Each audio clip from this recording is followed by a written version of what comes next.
আসসালামু আলাইকুম। যুক্তরাষ্ট্রের মাটিতে বাংলাদেশি প্রবাসীদের এই মিলন মেলায় আপনারা যারা উপস্থিত হয়েছেন তাদের সকলকে সালাম এবং শুভেচ্ছা। গভীর শ্রদ্ধার সঙ্গে স্মরণ করছি আমাদের সেই সব বীর সেনানীদের যাদের শাহাদাতের মধ্য দিয়ে আমরা এক নতুন বাংলাদেশ পেয়েছি। আমরা আমাদের শহীদ এবং আমাদের আত্মযোদ্ধাদের আমাদের আহত যোদ্ধাদের জন্য দোয়া করি, আল্লাহ রাব্বুল আলামিন তাদের জন্য সর্বোচ্চ কল্যাণ নিশ্চিত করেন। বাংলাদেশ একটা অভূতপূর্ব অভ্যুত্থান দেখেছে। এই অভ্যুত্থানে আপনি সিঙ্গেল একক নেতৃত্ব দেখবেন। এই অভ্যুত্থান এমন বাংলাদেশের নানা প্রান্তের মানুষেরা, সমাজের নানা স্তরের মানুষেরা, তারা সকলে স্বতঃস্ফূর্তভাবে এই অভ্যুত্থানে অংশগ্রহণ করেছে।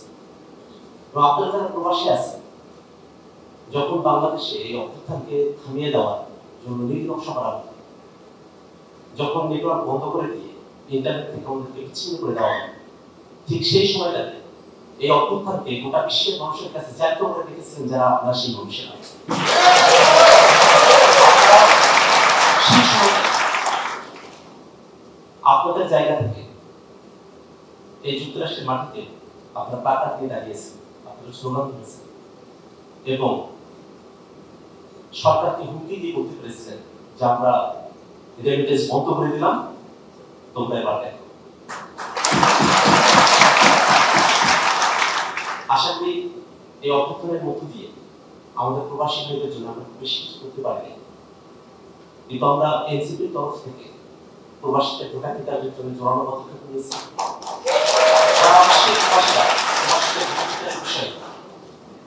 সকলে আপনারা একমত হয়েছেন এবং আপনারা সকলের প্রত্যাশায় আছেন যে সামনের যে নির্বাচনে আপনারা ভোটাধিকার প্রয়োগ করতে পারবেন। এবং আপনাদের কাছে প্রত্যাশা বাংলাদেশের মানুষেরা যে নতুন নেতৃত্ব, বাংলাদেশের মানুষ বাংলাদেশ পছন্দ করে, সেই বাংলাদেশ তৈরির পরে আপনারা নতুন নেতৃত্ব খুঁজে দিতে আপনারা আপনাদের ভূমিকা পালন করবেন।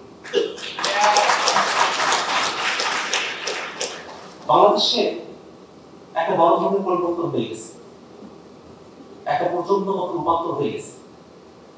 একটা দলমত পদ সেই মতভেদ সেগুলোর বাইরে গিয়েও এই প্রজন্ম তারা দাঁড়িয়ে গেছে, তারা বাংলাদেশকে নতুন করে করতে চায়, তারা বাংলাদেশকে বিশ্ব মঞ্চে উপযোগী এবং প্রতিযোগিতায় বাংলাদেশকে দেখতে চায়। এই প্রজন্ম তারা বাংলাদেশে আর কাউকে প্রশ্নের মধ্যে রাখতে চায় না, সকলকে জবাবদিহিতার মধ্যে নিয়ে আসতে চায়। বাংলাদেশের মানুষের জন্য তাদের নাগরিক অধিকার এবং মানবিক মর্যাদা প্রতিষ্ঠা করতে চায়। বাংলাদেশের মানুষেরা দীর্ঘ সময় ধরে এই প্রতিষ্ঠানগুলো তৈরি না হওয়াতে যে সেবা বঞ্চিত হয়ে এসেছে, বাংলাদেশের প্রতিষ্ঠানগুলো বলে বাংলাদেশের মানুষেরা তাদের নাগরিক সেবাগুলো প্রাপ্ত হবে সে অধিকারকে তারা নিশ্চিত করতে চায়। এবং এই নতুন বাংলাদেশ গড়ার মিশনে বাংলাদেশের প্রবাসী যারা আছে আপনারা ভূমিকা পালন করতে বলে আমরা আশা করি।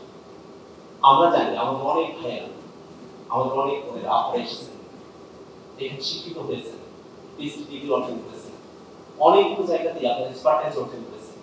বাংলাদেশকে আপনাদের অনেক কিছু দেওয়ার আছে। আমরা প্রত্যাশা করি আমাদের প্রবাসীরা এবং আমাদের বাংলাদেশের অন্তর্ভুক্ত ভাইয়েরা বোনেরা আমরা সকলে মিলে নতুন যে বাংলাদেশ, সম্প্রীতির বাংলাদেশ আমরা নির্মাণ করতে পারবো। আল্লাহ আমাদেরকে কবুল করুন। আসসালামু আলাইকুম।